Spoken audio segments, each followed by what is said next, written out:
Welcome everybody to this, the fifth of our At the Table talks that is running alongside and weaving in and out of the AM10 exhibition presented across Wales as a whole.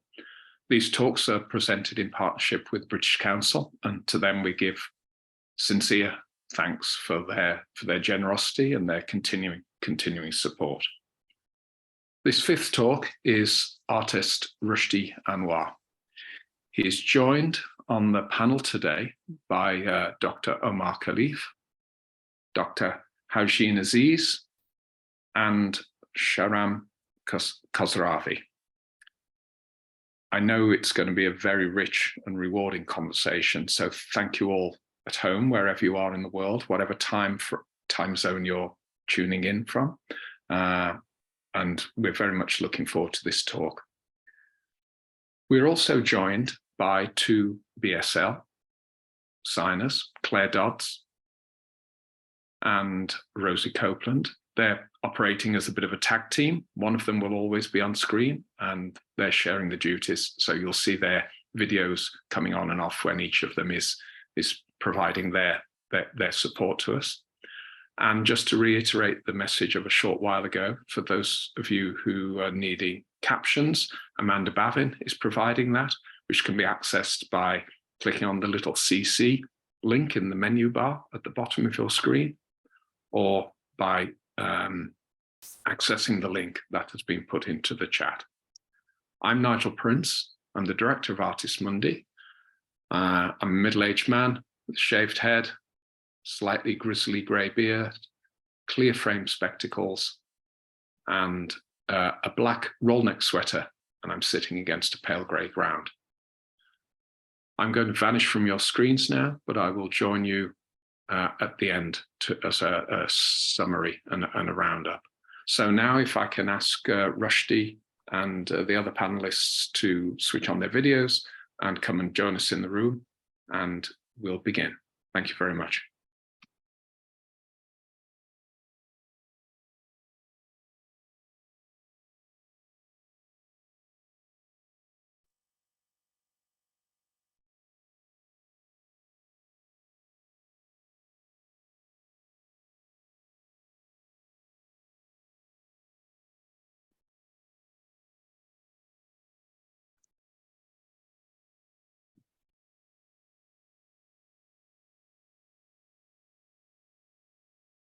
I think we're at home with you, Rushdi.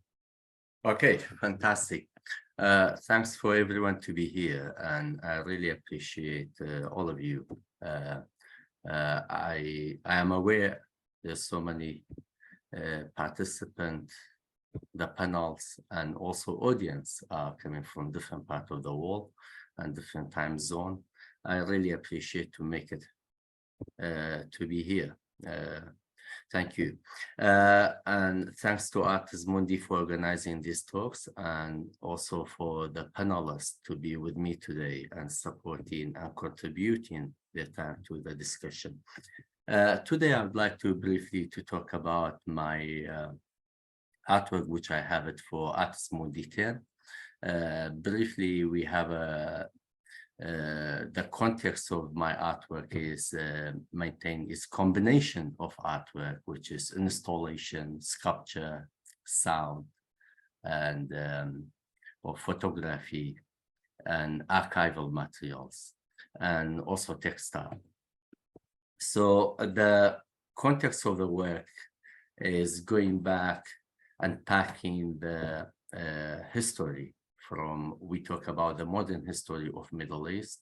We're going back to the First World War, 1916, and a bit even before that, which is go back to collapse of Ottoman Empire in Middle East, and replacing it by British and the French Western Empire going to Middle East, and remapping and drawing the map for Middle East, which is known as a Sykes-Picot Agreement is started. And then, of course, after Sykes-Picot Agreement, we do have so many other treaty and agreements happen, but this one, as we see on the screen, these two portrait is a portrait of Mark Sykes and George Picot, where they designed kind of the recipe for the new map we have now in Middle East. And then in the same room, in that same gallery, we do have a couple of photographies. And those photographies is one of them propaganda photographies go back to the First World War, and the other one is a photography, a Kurdish dress in Kurdish dress,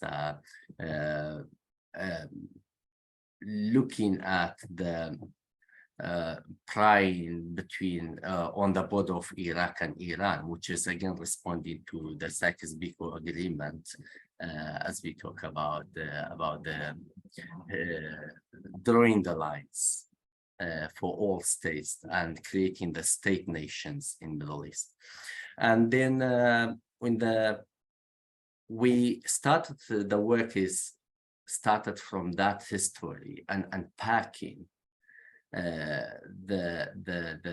that colonial approach to Middle East, and forcing and drawing the map for a place where these two gentlemen has no clue about the complexity and the ethnicity and also the culture of people were in Middle East, and they draw those maps and the lines, and that's caused I believe, in my opinion, and history witnessing that has caused a lot of chaos and instability in politically, socially, and economically. And we end up for 100 years in political instability in whole region, and also chaos. And as we see what's happening right now, is the region is boiling, to be honest, and everyone witnessing that. So looking at how this policy of colonization and is became a manifestation for a repetitive violence, and the exhibition looking at this unpacking, going through the archival material, which is representing some of the material going back to establishing Iraq on the hand of British, and establishing a poppy kind of state as a King Faisal from 1930s to end of 1950s, and assassination of King Faisal, and the Iraqis became republic, and then state after state changing. And the works looking, the archival material is represented as you see it here, is a combination of material, photography, newspaper, and books, and comics, and poster propaganda printed in the First World War, Second World War, and beyond. And reaching until today and beyond ISIS and until recent days. And the archival material simply showing the hypocrisy of politics and politician, and also the contradiction in politics. Then we have in other gallery a couple of works where one of them is an installation, and that installation is a combination of photography, mixed medium, and this one mixed medium, and also is going back to my this work, which is, as you see, is a containing of 12 boxes. These 12 boxes respond to one of my visits in 2016. I went to a town called Bashika in near Mosul, and that time where the Iraqi forces and the Kurdish forces fighting ISIS to push them out. So when I visited the town, it was I visited, documented the town were destroyed, as we've seen in the news and media. So what's happening in that region. But then for me, I was responding to main church in Bashika, where destroyed during the war by and looted by ISIS. And it's not just about the main church destroyed, all these holy places for Yazidis and for even the Muslim, the mosque and everything were destroyed, not just the church. I want to indicate that. And this region is quite complex region, all ethnicity from Iraq, like Yazidi, Shabak, Turkmen, Sunni Arabs, Kurds, all they used to live together in the same town, those area in peace. But then, unfortunately, with the recent conflict, it became kind of messy and a lot of rational or ethnicity intention pop up with a conflict. As we know, that always two sides of the war, they try to use those ideas for putting fuel on the fire, simply. And then on the other side, we do in the back of the installation, as you see, is briefly is the black and white big photo is Nabi Yunus Mosque in Mosul, where ISIS blew up before they lose control of Mosul. And then I just position 3 photographs of the church in Bashik, which is showing this fanatic idea is doesn't discriminate religion or beliefs, is looking at all religion and beliefs and ethnicity or minority in the same eyes, as long as you don't agree with the ideology. So that's kind of work. And then we have on the other side of the gallery for Artist Mundi, as serious is a photographic journalism. I treated with a smoke suit, and this photographic journalism is coming from the chemical attack in Halabja in 1988, where former Iraqi regime Saddam Hussein attacked the Kurdish population in Halabja, which is my hometown. And unfortunately, more than 5,000 people were the victim. And then more than 10,000 people later on injured or died in the hospital in Tehran and some hospital in Europe. So this work is a response to that aftermath of Halabja, as accommodated with the poetry of Kurdish poet Sheikh Bekers.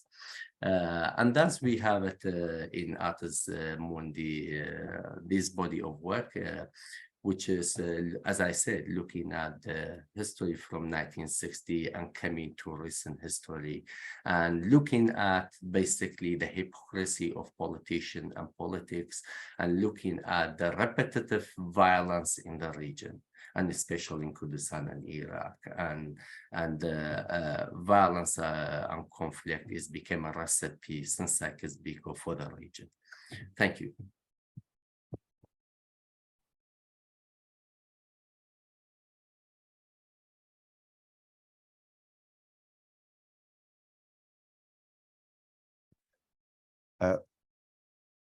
Rushdi, that was really illuminating, and I thought maybe I could say something.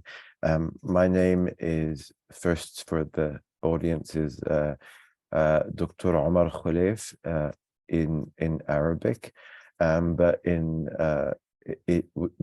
my name is anglicized by my father to Omar Kholeif, is how it is articulated.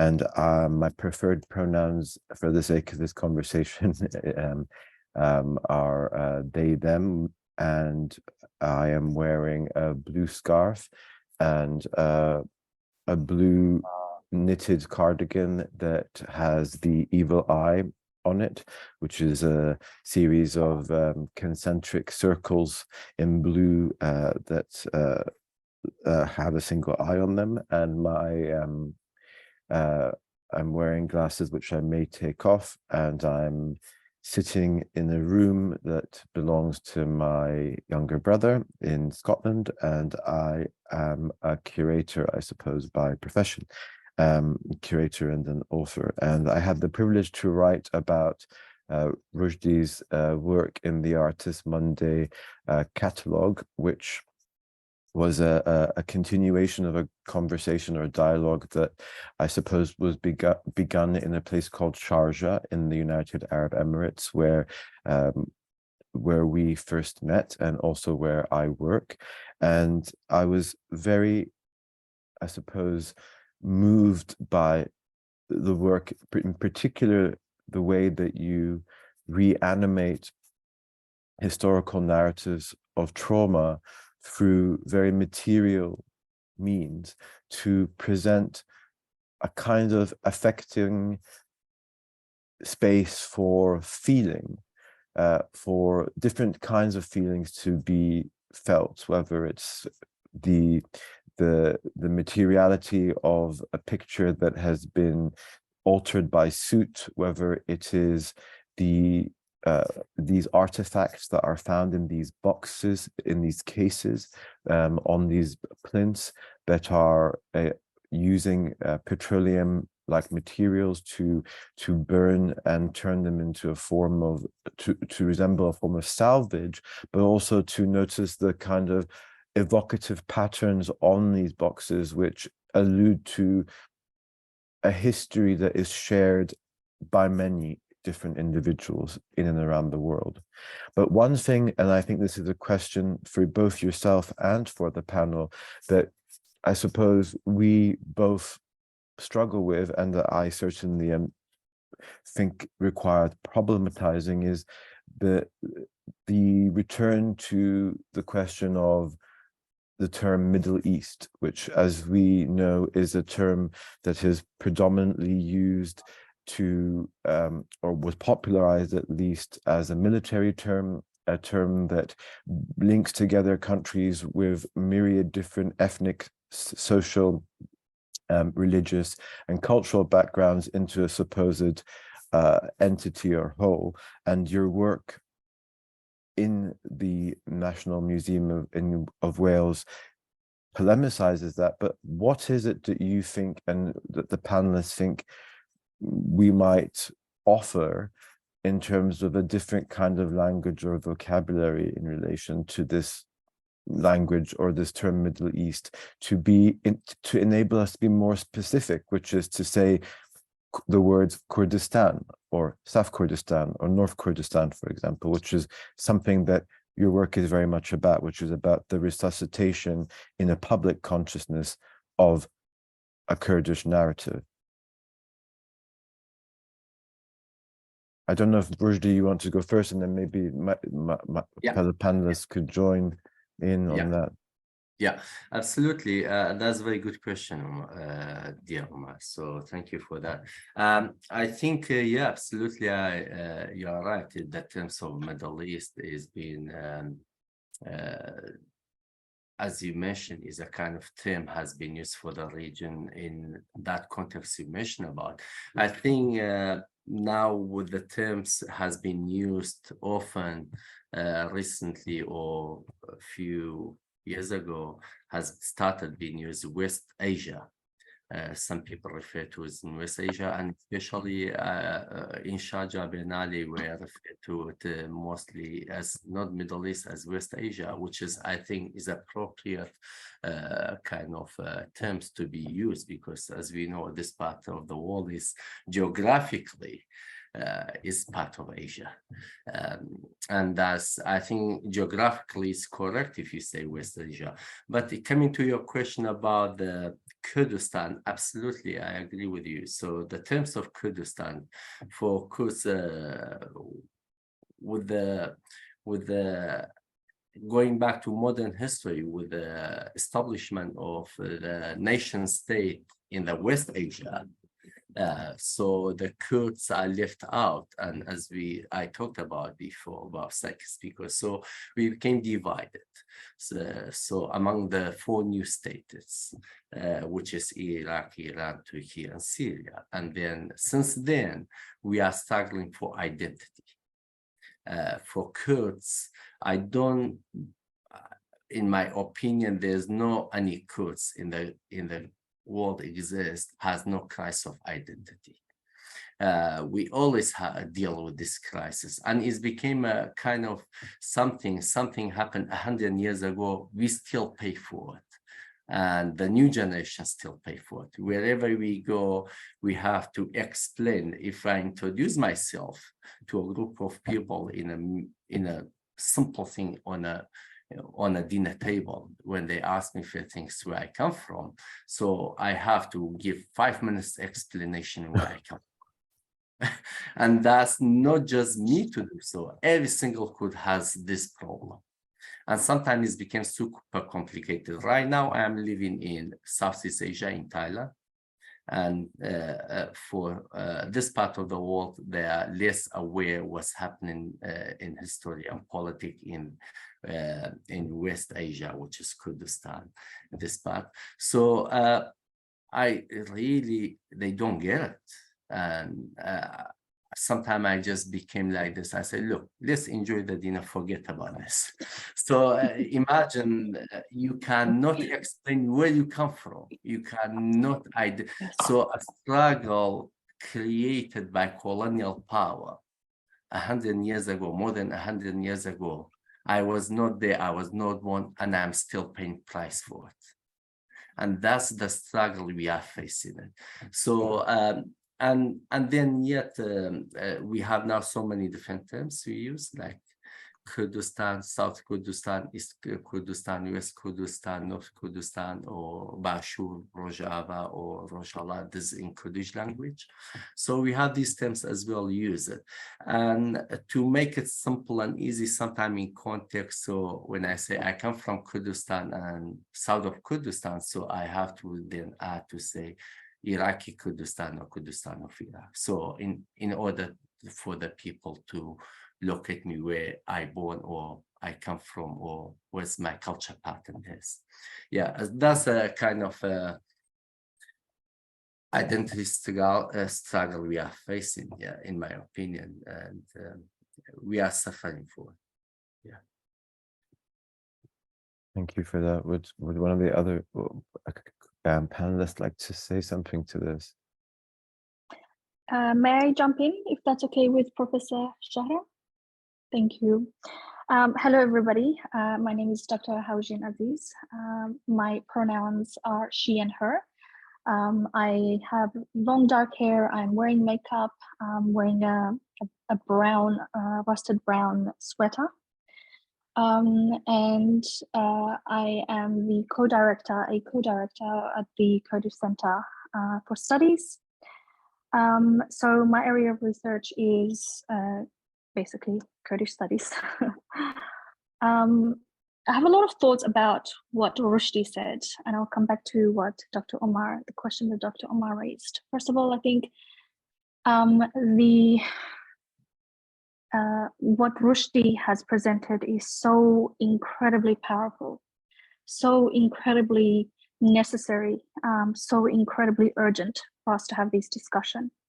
You know, Rushdi discussed the Halabja bombardments, chemical bombardments by Saddam, which happened in 1988. And it may seem like it was 30 years ago. The events, the situation, the crisis, the humanitarian crisis, the impact of authoritarian and violent states on oppressed minorities is a universal story. It is a universal experience by many, many stateless minority groups, as we are currently seeing in the current crisis that is occurring. So to combine what Rushdi said with answering Dr. Omar's question, I think his presentation, the powerful images that he has presented, the collection of different aspects of Kurdish identity really presents a lost and silenced voice of an oppressed minority within the Middle East. But at the same time, this idea of the Middle East, of Asia, of Sykes-Picot, these borders are colonial constructs, and it is up to the people, the oppressed often, to define, redefine, to challenge, and to determine who they are. Kurdish identity has never been static. It is always in a state of evolution and change, like the experiences of many, many other minorities as well. So what I'm getting from Rushdi's wonderful presentation, the beautiful images that he presented, is two aspects. One, the necessity and the urgency of oppressed and silenced minorities to say, I exist, I am Kurdish, and so Rushdi is presenting his Kurdishness. But at the same time, what he has presented is so deeply common and universal that you can take what the experience of the bombardments, you can take the Sykes-Picot image, you can take the militarized images of the two men, if you didn't know that they were Sykes-Picot, and you could place them anywhere else. And you can take their photographs with the suits, you know, those really emotional photographs, and take them anywhere else. And then you can apply it to any other war-torn society. You can take it to Syria, you can take it to Gaza, you can take it to Kurdistan, you can take it to a number of different places, and you wouldn't know that it was Kurdish. Because the experiences of colonized minorities across the globe right now, especially, is so horrendous that we connect to it on such a deep level.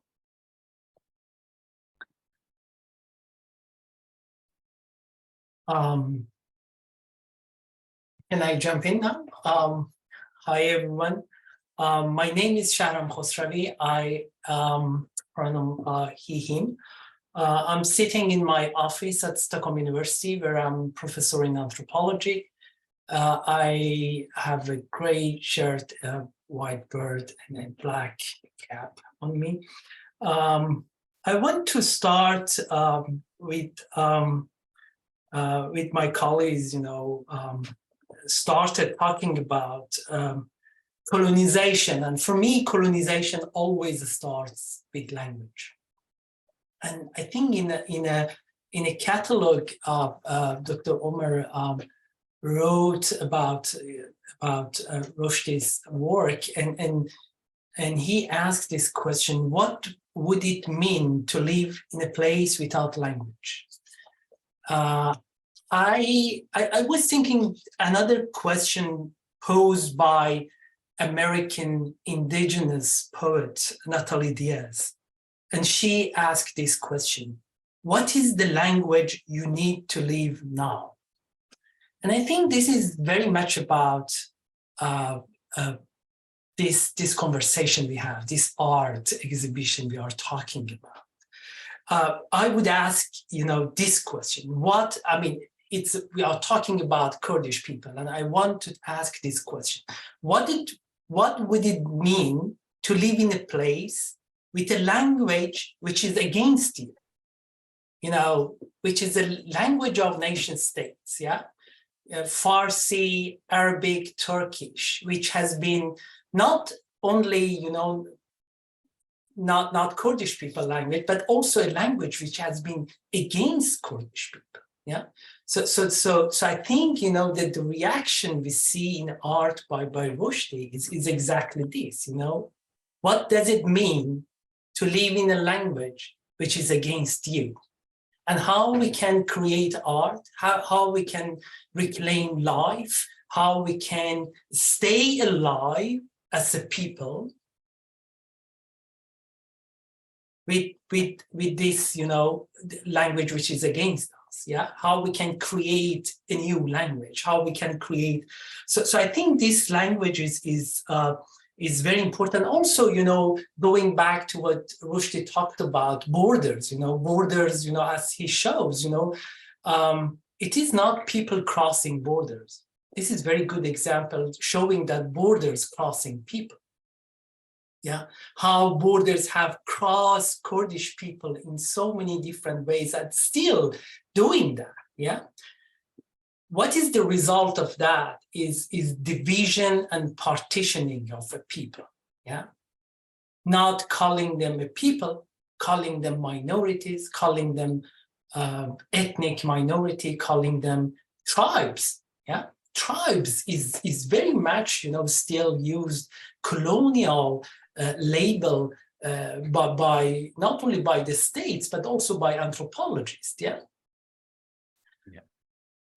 I think I want to finish this intervention by saying that what is important and what I like in Rushdi's, you know, work is a resistance against this division and how we can create connections through art, yeah, connection. And when we say we resist to be called tribes, and say we share same history of indigenousness, it means that our lands have been stolen from us. It means that our breath has been stolen from us. It means that our time has been stolen from us. Our language has been stolen from us. And I think the power of his art is there. Thank you. Thank you. Rushdi, before you respond, I wanted to just comment on Dr. Azeez and Professor Khosravi's points about especially this idea of thinking through language as a mechanistic tool to communicate, and who bears or holds the responsibility of constructing that language.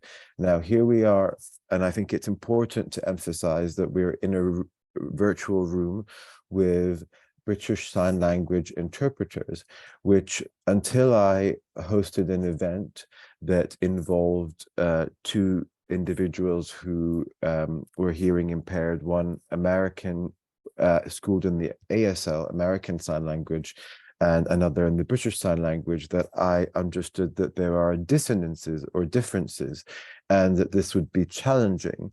And I thought this very kind of this example is really potent, because it's about individuals who could pass for or seemingly exist in society, or seem similarly abled, but actually do not, or similarly quote unquote disabled, but actually do not speak the same language because of where it is that they were schooled, raised, or taught, or by whom. So the interesting thing about this question, and why I asked the question in that text about a world without a language, is if we ask referring to the quote by Natalie Diaz of what is the language that we need now, the question then becomes about how do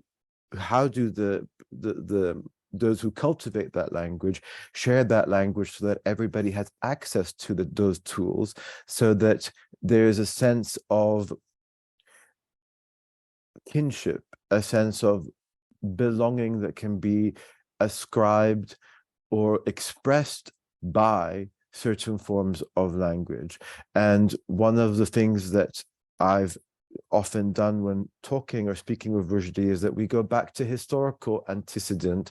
You know, we talk about Andalusia, we talk about the construction of certain imaginaries where coexistence, which even as the term is polemical, but seemed possible. So I wanted to just say that it's not enough to invent or remove a term or a language, but we also need to create. And that's where the space of art is incredibly potent, because it speaks through form, material, space, architecture, design, ultimately to lead us to one thing: the effective possibilities that different people can have by using a language of aesthetics. But how do we take that language of aesthetics that Rushdi presents to us and embody a sense of self or being in the world? That I don't have the answer for. I don't know, Rushdi, if you want to reflect on that. Yeah, thank you. Yeah, absolutely. Is the language as a communicating a kind of voice or narrative for linguistic things? Yeah, absolutely. For the Kurdish language, we have a number of dialects we communicate and things. And unfortunately, because of political situation in so many those states I mentioned before, so many Kurdish people has been banned even to speak their mother language, or even name their kids, or to speak even in their own house in the Kurdish language. So they're not allowed to do so.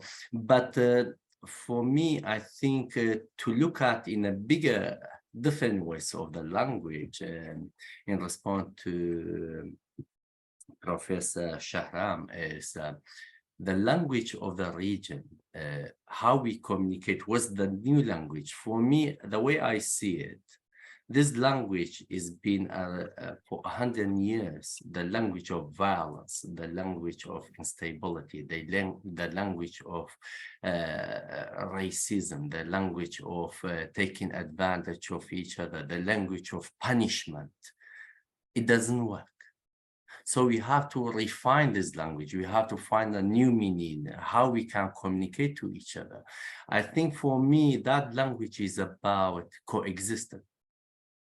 We have to come to a conclusion. This doesn't work anymore.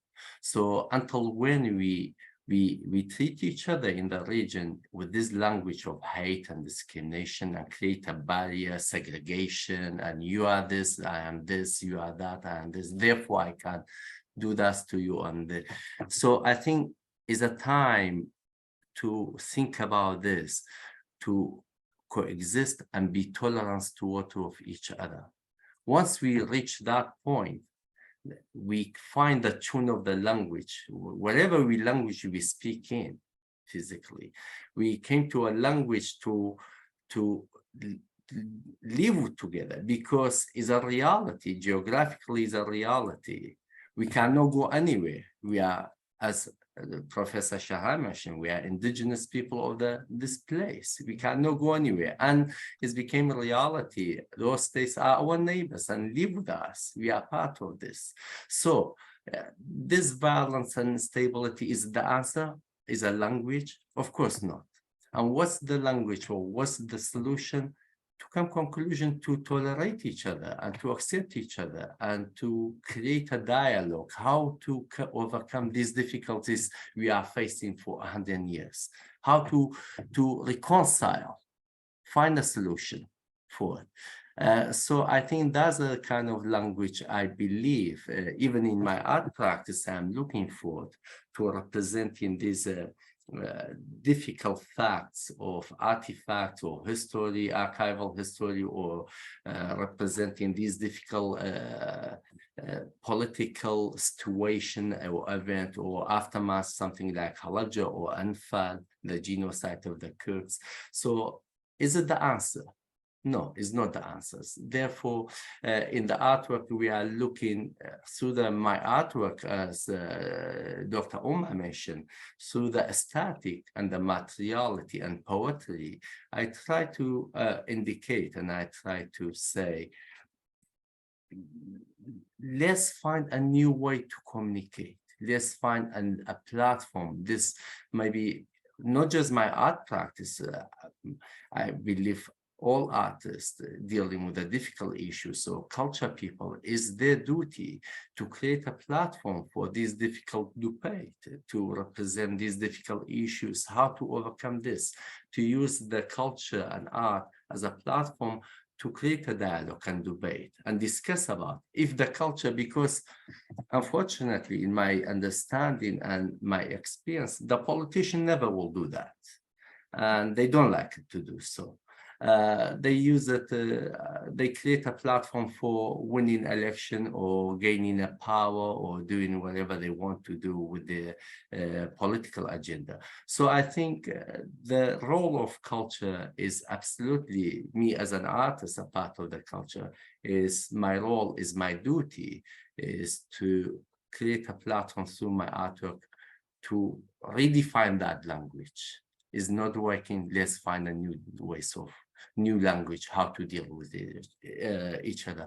I think that's from my my response to the language, and also is about the common experience, the language we speak, and the collective experience of the region.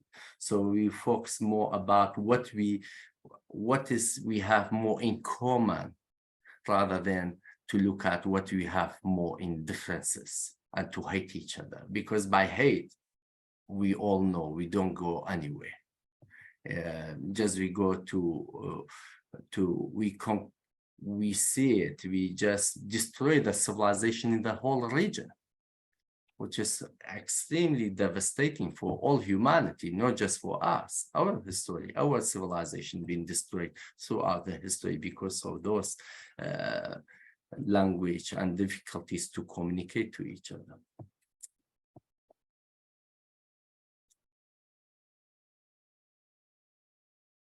I was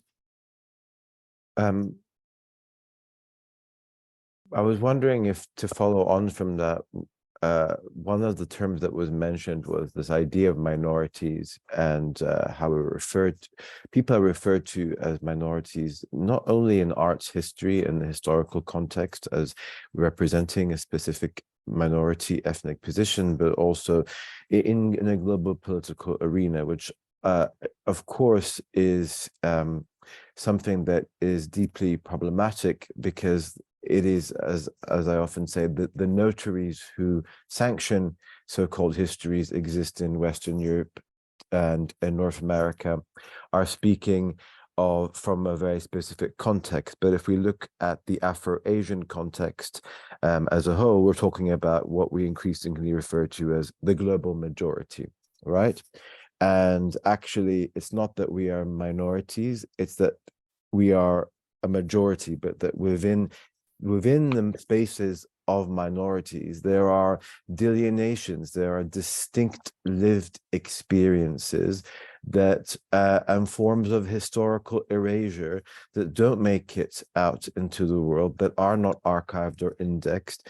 And it's about giving and creating a kind of visuality, is what I think was one of the things that you're saying, Rushdi, is that your work seeks to create a visual lexicon that is very much felt from returning to these places. And I wondered if either of our other two guests here have thoughts about that idea of how we create visual space for the very different constellations of people who live in this broad sweep that is the global majority, as it's referred to increasingly. May I jump in, Dr. Omar? Yes, sure. Thank you so much. I think there's an image that Rushdi showed for us from the exhibition, which is the one with the Sykes-Picot, the images of the two generals or the diplomats. And on the floor, there's a large prayer mat. To me, as a Kurdish woman and as an academic, that prayer mat, which has an actual map of the Middle East juxtaposed on it, that's it, thank you so much, is one of the most powerful aspects of what Rushdi has been saying, and also the overall tone of this discussion about coloniality, about borders, about erasure, silence, breathlessness, which Professor Shahram has mentioned, speechlessness, which is so incredibly powerful. I think that his exhibition, it shows the dangers, obviously, of colonialism and the nation state, but also specifically nationalism. That nationalism can itself become a language of an oppressed group and can in turn become a form of oppression, reproduction of oppressions. Art is basically, it's universal and it transcends borders and boundaries, and Rushdi's art is really showing that. It's showing the dangers of that erasure, the dangers of nation state model. It shows the dangers of colonialism and borders, where borders are forcibly imposed. And so the alternative for what Rushdi is, through his art, is a movement towards humanization, towards this commonality of our common experiences, of our humanity, of trying to find common grounds beyond these violent colonial borders. But also these colonial borders, this discussion around language, this discussion around borders is a very patriarchal process. It's one that is imposed top down onto oppressed communities and groups and minorities, one that feminizes these minorities. And that process of patriarchal violence is reproduced on multiple different levels and layers down into particular communities. So that image of the prayer mat is so incredibly powerful and has really permeated the way that I see Rushdi's art, and for me symbolizes the general view that he's attempting to present. But it also, the overall tone of that, Dr. Omar, you mentioned this visual lexicon is so incredibly powerful, because there's a danger and also there's a necessity, this really duality, this conflicting approach from the perspective of the oppressed, to present our pain and suffering, the Halabja bombardments, the Suti images, black and white images, the 12 suitcase-like, exhibition, which is very stark. It's very cold, almost as if you're standing in, at the border somewhere, and you're opening your suitcase and you're opening your life, your identity, to be exposed to the opposing people on the other side of the border. The way that Rushdi mentioned, with many people who were exposed to the chemical bombardments were forced to flee to Iran, and forced to flee to Europe or into Tehran, and then they had to seek medical treatments. So I think there's a danger of fetishization of the pain of the oppressed through this process as well, which we as minorities are very wary of. We're very wary of saying we've suffered, because on the other side of suffering is, of course, this discussion of resilience, and you are so empowered and you are so brave. But this discussion of minorities, of states and forced borders, the artificiality of it all forces us to become different people that we would be if these discussions of power and hierarchies and oppressions and violence, intense, multi-layered, hierarchical violence didn't exist. So to me, that prayer mat is one of the most powerful images that comes out of Rushdi's exhibition for me as a Kurdish woman. Thank you, Dr. Hawzhin, for bringing this very important aspect of gender here. To emphasize on this masculinity, feature of bordering practices. I think is very important. Also, brings in this, going back to what Rushdi talked about, this common language. It's and what we see in the recent, movement from Rojava, that the aim is not going back to ethnic roots. The aim is not creating another nation state, but the aim is, to go beyond this colonial thinking. This is exactly what Frantz Fanon, wrote about. This is 60 years ago. How we can. What he did, he rejected, going back to roots, going back to the, that particular identity. No, the aim is to reject, to refuse colonial mentality, and going and create a new humanity, where we can communicate together, we can share together. And I think this is exactly going back to the piece of art by Rushdi, that it was shown this prayer mat, and if I remember that older generation, grandmother, grandfathers, sitting and prayed, and they prayed for peace. I think that work for me signifies hope. And I think this is what we are talking about, hope. A radical hope means how can we keep hope, how we can maintain hope when there is no hope. Exactly in this moment, we are witnessing this historical moment.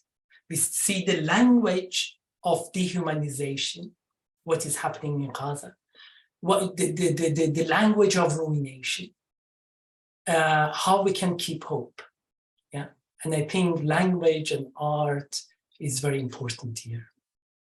And to echo that radical hope, it is it's not a woolly abstraction. It is really about taking a position within this framework. And I would echo those words as well. I believe that we need a radical hope to move us forward. And Rushdi, curious to your thoughts. Yeah, absolutely. I think we are human. We always looking forward. And in my own experience, when I was teenager, I was so young when the Halabja chemical attack were happening. And I will be honest with you guys, was at that time teenager, very warm-hearted. I was, for a while, it became super hopeless. And the world were all all was darkness. I could not see light into it. But then later on, I realized through thinking through this, is it the life I want to be?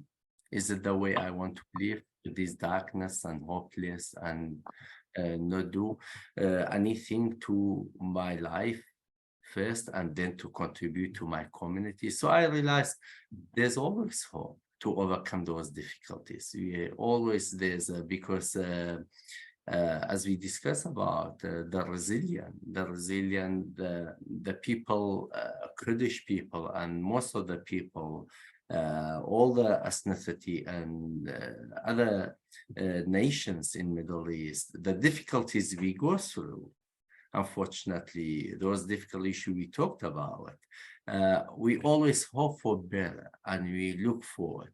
And as a part of our culture, we look for better life and we look for better future and how we not repeat the same mistake of the past, how we eliminate that.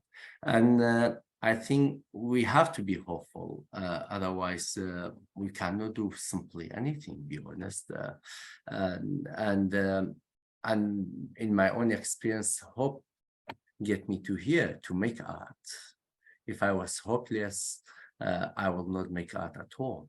Since I was a teenager, I start to see through art and culture is give new meaning to me and hopeful to say what I want to say, those difficult issues through this. And I hope it was a very good engine to motivate me and push me through it. And that's my own experience and the way I see, be honest. Yeah, we have to be hopeful.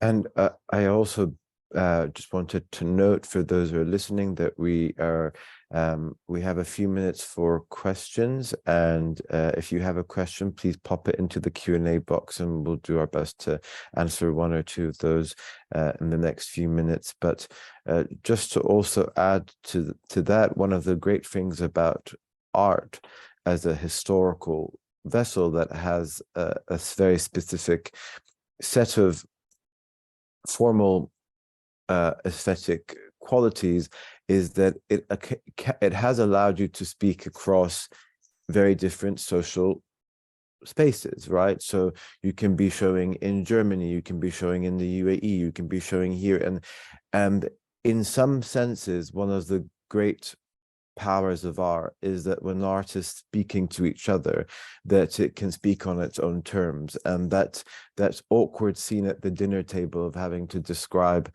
who you are and where you're from is almost doesn't have to occur, because there is a kind of innate a sense of that all art objects are somehow diasporic in a sense as they move in Rome to developing new contexts. So I believe that that's another great power of creating physical objects that speak to that history, that then create and animate different kinds of iconographic affiliation in the spaces that they move, especially, for example, as mentioned with the Sykes-Picot reference as well. Please, could we invite you to write your questions in the Q&A? Oh, I've already said that. Sorry. But I just as we're, sitting here in all these different time zones, able to convene, I mean, is it that we feel that the space of art is pulling us together to, what else can we do to evolve, I suppose, the fundamental issue of language, feeling, and also awareness around the issues surrounding gender, sexuality, representation in these spaces, these formal spaces that are being constructed? I ask all of you this. Yeah. Can I say a few words about that? Yeah. Yes. For me, hope, going back to hope, is not emotion we have or not have, hope is practice. Yeah, hope is what we do, and this is what Kurdish people have been doing. Resistance, doing something, writing poetry, making, creating art, or doing this. So this hope as practice, and I think this is what we are doing exactly here. Yeah, we are practicing hope. Yeah. And another thing I want to say in relation to this is the power of imagination. Yeah, politics is about the battle over imagination. Yeah, so this is politicians want to control our imagination, and we refuse. Yeah, we resist. Yeah, so imagination is here, and how we can imagine otherwise. And I think again, language and art becomes very central here, because my field, social sciences, is not so powerful there. So I'm more for poetic thinking, more for radical thinking, which I find more in art and poetry than in social sciences. Yeah. Just building on what Professor Shahram has said, hope is a practice, it is action, it is doing something. And I think what we've seen, speaking of the Kurdish people and speaking about the way that Rushdi mentioned that politics is very patriarchal, that politicians are making these violent, oppressive decisions to divide. And they've basically created a dumpster fire, for lack of better words, in the Middle East, which we are seeing very vividly at the moment. I think that, the Kurdish slogan of Jinjian Azadi, women, life, freedom, which we saw combust into life in Iran back in 2022, is the epitome of what Professor Shahram is highlighting.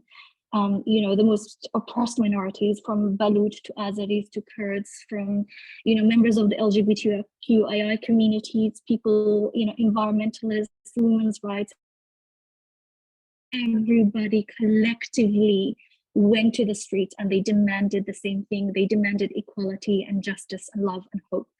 And it didn't matter if people were sitting in Tehran or they were sitting in Shiraz or sitting in Sanandaj.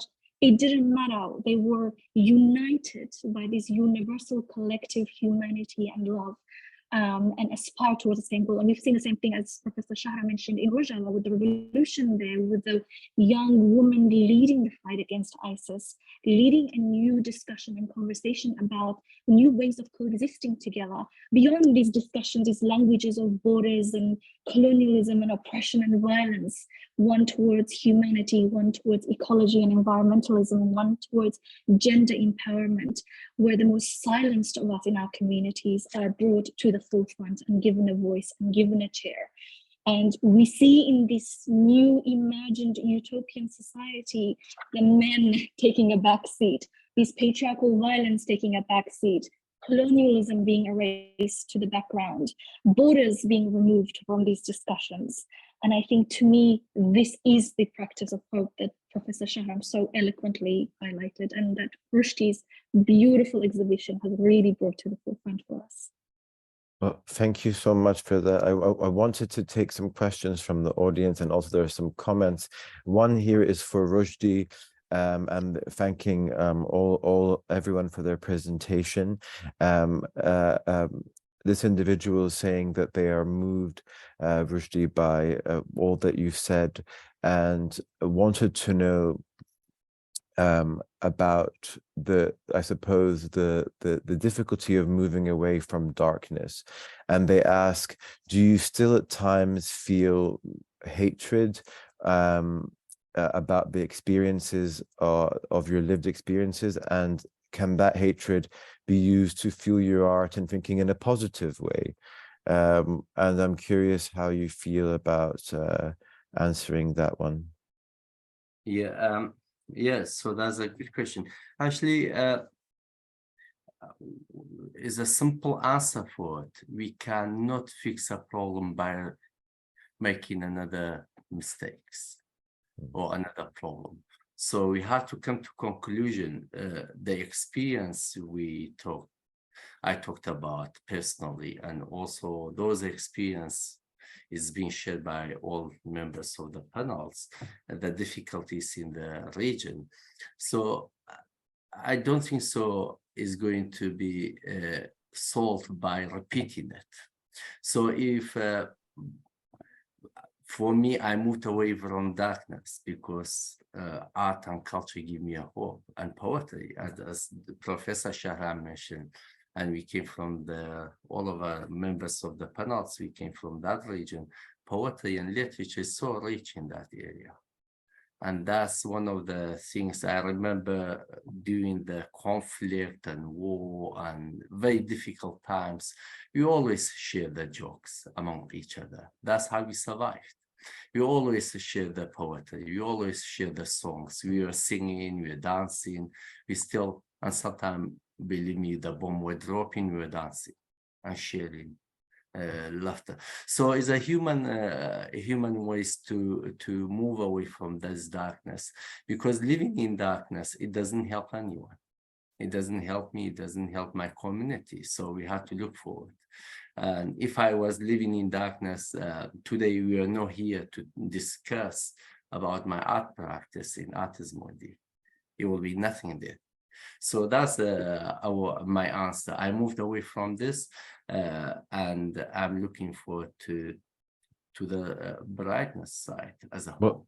Well, Rushdi, you of course mentioned that there are numerous other arts beyond the visual arts, music, dance, literature, and one of the individuals here has actually asked if we have any references, literary, particularly fiction or otherwise, that are particularly evocative to anyone in the room that are related to Rushdi's practice or to the discussion that we've had today. And of course, if we need time, then we can always post this online later. But if there's anything immediate that anyone wanted to mention in terms of a text.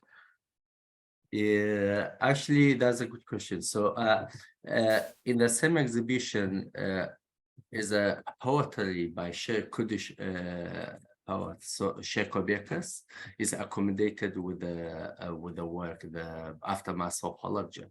So the title of the book, we can post it later on, is called the Butterfly Valley. So it's a beautiful a novel poetry written by Kurdish poet Sheikh is about the aftermath of Hawzhin. Is about a small book, is maybe about 50 or 80 pages. And that's one of the references for poetry. And I'm sure if, please, Dr. Hawzhin, if there's anything, or Professor Shahram, or yourself, Omar, please, if anything you think of or recommend. I just typed actually my response in the message section, and I would recommend The Kurds, A Divided Nation in Search of a State by Michael M. Gunter. Michael M. Gunter is a really wonderful text for those who would like to become more familiar with the history of the Kurds and the kinds of oppressions and violence that they've experienced in the region since the Sykes-Picot Agreement was established. And of course, anything that Professor Shahram has produced.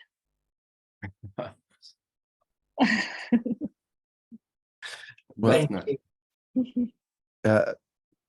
I have another question here from someone who is thanks us for our conversation and is asking us about how we consider ways of extending art beyond the traditional spaces of art. So how is it that we've had this dialogue here, and it's very much a conversation that is had amongst, I'm actually I could probably answer this question already, because this dialogue is not actually through traditional art. None of us are conventional art people, I would say, by any stretch. But I suppose the question is, how do we move art, or the radical hope that art can produce, outside of spaces that only speak to an art audience? Do we have any ideas about how we could do that to move contemporary art beyond to new publics? My answer is that conversation is a great way. So I don't think that any of us are from artists themselves engaging with the living artist, and their recommendation brings people from vastly different disciplinary, social, cultural backgrounds into the same room, virtual or physical, and that alone can be a beginning for a whole movement or a birth of hope. But I don't know if there's anything else that you'd like to add. Can I add something to this discussion? I think solidarity, that's a very, very, very important terminology that we should be adding to this discussion. Solidarity with fellow groups, connecting, community, mutual aid, becoming aware of the situation of minorities who are being oppressed. Many people, as Rushdi's exhibition is demonstrating and attempting to resolve really, are not even aware who the Kurds are. But there are many, many, many other groups who are currently deeply oppressed, who the general society or community and the international community, the majority, as Dr. Omar mentioned, are not even aware that they exist. And I think when the majority is not aware that a particular oppressed community exists, they simply do not exist. So solidarity for me is very, very powerful. And again, connecting it back to gender, I think dance is very, very important. We've seen through the Zinjian Azadi that the women were dancing on the streets. They were taking off their scarves and they were dancing as protests, and it was so beautiful and powerful and empowering and moving. And I think that's a really, really beautiful way for us to bring the private into the public sphere, to open a lot of these discussions, to bring issues and ideas and thoughts that we often don't have a chance to express to another and come together in a communal space such as the street, such as the community or town hall, and the park, local park, and have these really beautiful discussions with one another and connect and get to know one another. Mm. Yeah, thank you for these words. Beautiful. I think, yeah, going back to dance, it brings body. Yeah, so bodies are important. Yeah, to be in the public spaces, to occupy public spaces, and also participate. When I say poetic thinking, I'm not thinking about poetry about to be romantic or something, but it's about poetry for me, or poetic thinking is to participate. Yeah, to participate in the world, to participate in life. And I want to recommend the book by Robin Kelley, American Black writer. He's wonderful. Freedom Dreams, the title of his book. And in that book, he writes about surrealism. And surrealism was not only an art movement. According to Robin Kelley, surrealism always has been, a political movement to create a different imagination, to foster a kind of imagine life, imagine the world otherwise. So I think going back to art, imagination, poetic thinking, bringing bodies in the middle of the political scene, in the battle, it's important. I just wanted to say that we're short of time now, but I wanted to share just some positive, some really healing feedback, which is from an artist who has said that they've loved the conversation today. She's loved the conversation, and as someone who's experienced inner trauma through art, finds a common language through image and not through words, and that has become hugely powerful for her. And so again, I think the idea of an image culture is important to remember.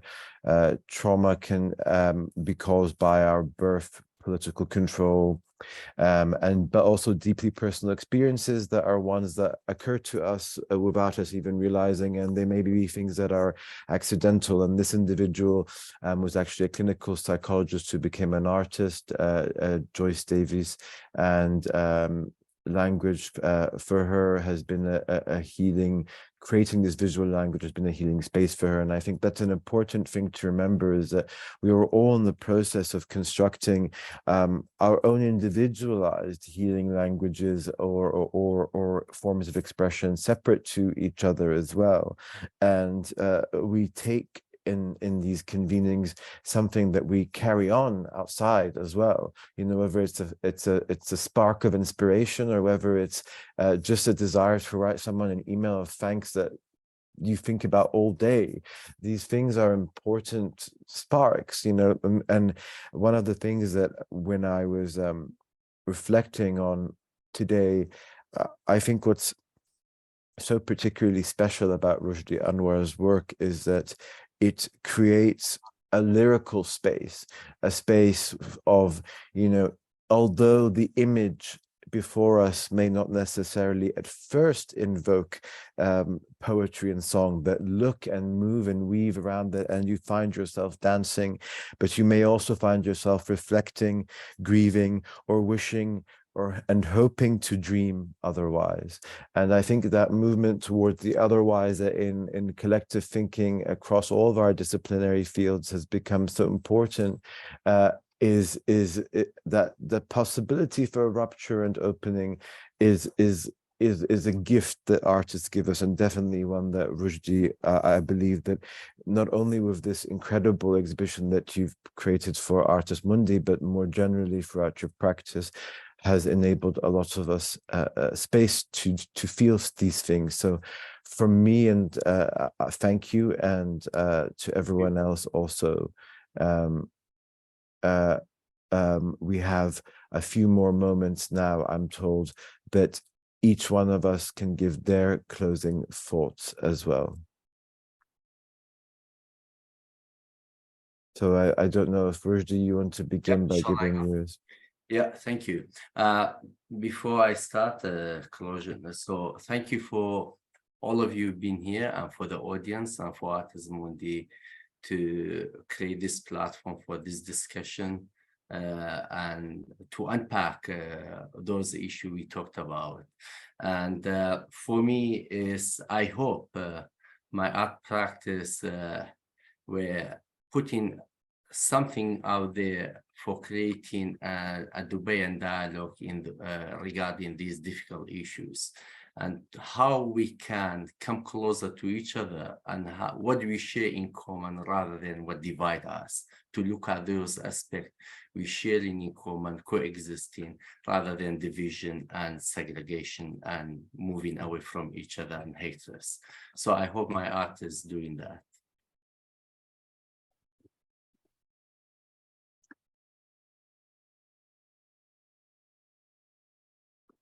Dr. Professor, please.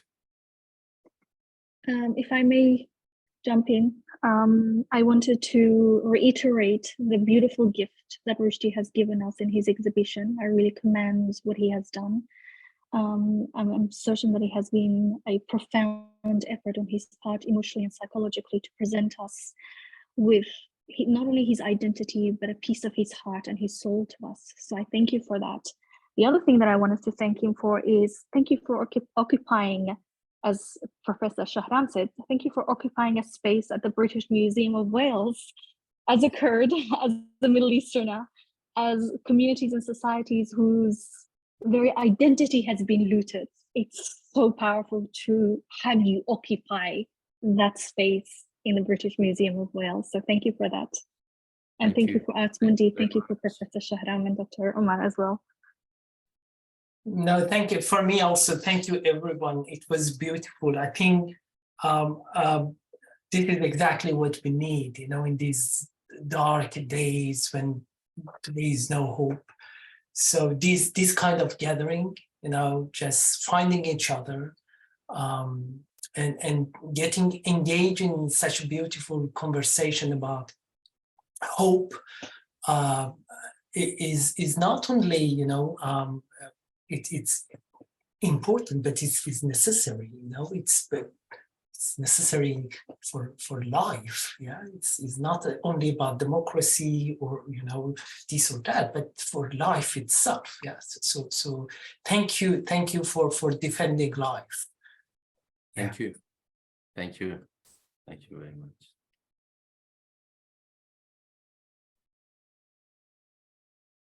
If I may re-enter as a sort of summation of the conversation, which I think very clearly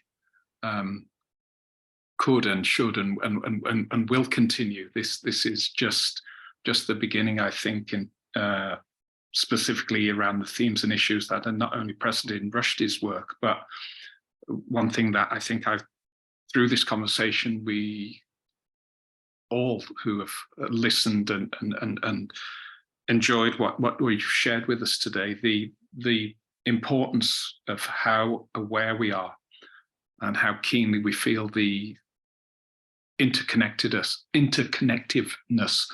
of us all in the global condition that we find ourselves, and how through the important sharing of information, through conversation, for that to be generative and to seek out the light and seek out the hope in what indeed are dark times, especially presently in many areas, but obviously very much so in Gaza. Thank you all for listening in, wherever you might be, in time, place, geography, space, for the audience, from their home, from their work, from being on a bus, or wherever you may be. Thank you for tuning into this At the Table talk presented in partnership with the British Council.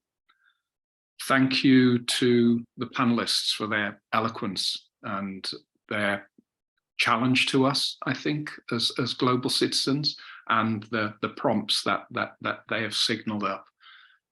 So Omar, Hawzhin and Shahram, thank you sincerely.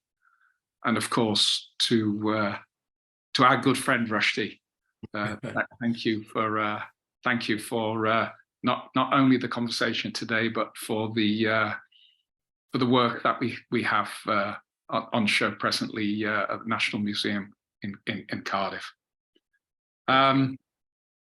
The Artist Mundi, is always one of our core missions, is to establish spaces and to hopefully create platforms for dialogue and debate that enables us through that exchange and that conversation to learn about ourselves with and through others, and to become more familiar with those cultures and those ideas and those peoples who we have some familiarity with, but especially those that are new to us in some way, or that we have gaps in our knowledge and experience. So today's talk, I think, has been a great example of igniting that spark that Omar mentioned. So thanks again to all of you at home. Thanks again to the panelists. Our next talk in this series, the 6th of the 7 talks, is on the 14th of December at 7 p.m. Greenwich Mean Time, and that is with Colombian artist Carolina Caicedo, similarly joined by a number of panelists for a roundtable discussion. Details are on our website, so please do register for that talk, which we might anticipate expands on the conversation today, but also goes into the specifics of Carolina's project around feminism, around women as a challenge to patriarchal societies, and specifically within the context of the ecological and environmental crises. And so from me, from the whole team at Artist Mundi, and from our great supporters here, Rosie and Claire and Amanda, who've provided captioning and British Sign Language for today's event, thank you all, and we look forward to seeing you next time. Bye for now. Thank you. Bye-bye. Thank you for all of you. Bye. Thank you.